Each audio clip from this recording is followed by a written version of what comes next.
Welcome to CrashMagic. In this video we're going to look at the two pile trick. This is an ingenious twist on an old trick, and in a second I'll show you the performance, but then after that we've got a full tutorial showing exactly how you can do it, and it is so easy to learn. So let's get started. The magician spreads out the cards to show that they're in no order, no setup whatsoever, and after doing that hands them to the spectator so that the spectator can shuffle them. The spectator gives them a really good shuffle, and once they're happy that they're really well mixed, puts them back down on the table. Now the magician at this point turns around and asks the spectator to take the cards again and to deal the cards into two piles, and that they would like the spectator to deal even piles with 1 to 12 cards in each pile.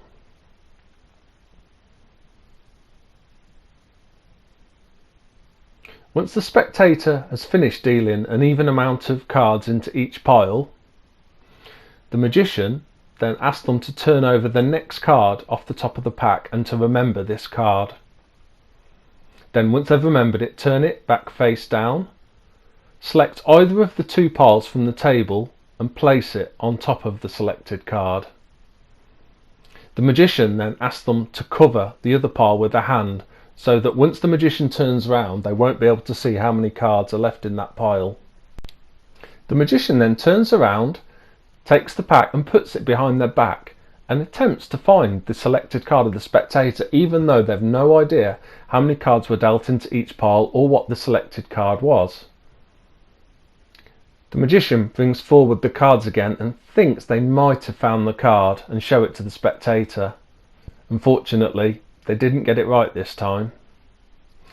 So now the magician closes their eyes and asks for the spectator to put the rest of the cards back on top of the pack. Before opening their eyes, the magician makes sure the spectator can see that they're not holding any breaks at all, before putting the pack behind their back again and having another attempt at finding the spectator's card. This time, when they bring the cards forward, they seem much more confident that they've found the spectator's card, the Queen of Clubs. Well, I hope you enjoyed that performance of the two pile trick. This is a totally impromptu trick. There's no sleight of hand needed to perform it, and there's no setup whatsoever of the cards, so right from the start you can give the pack to your spectator to shuffle as much as they would like, which is of course always a nice thing to do.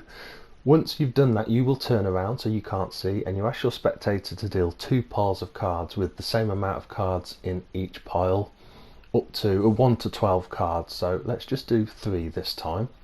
You then ask them to turn over the next card, which will be their card, and they'll remember it. So 10 of diamonds in this case.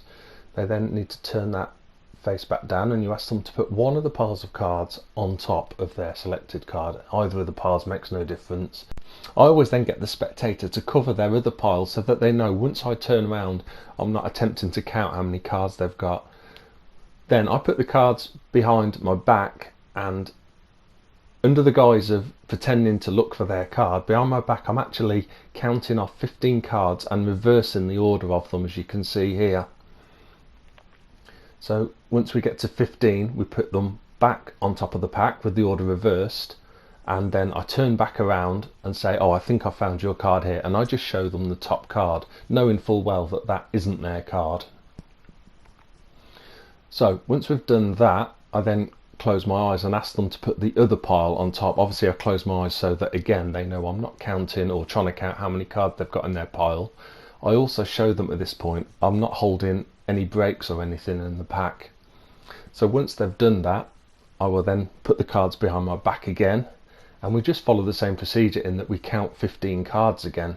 Don't have to reverse the order this time because we're literally just looking for the 15th card behind our back, and the 15th card will be their card, which of course in this case was the 10 of diamonds.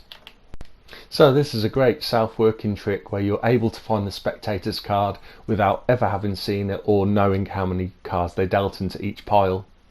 Well, that's the end of the video. If you liked it, please like it and subscribe. If you've got any comments, leave them down below, and see you soon.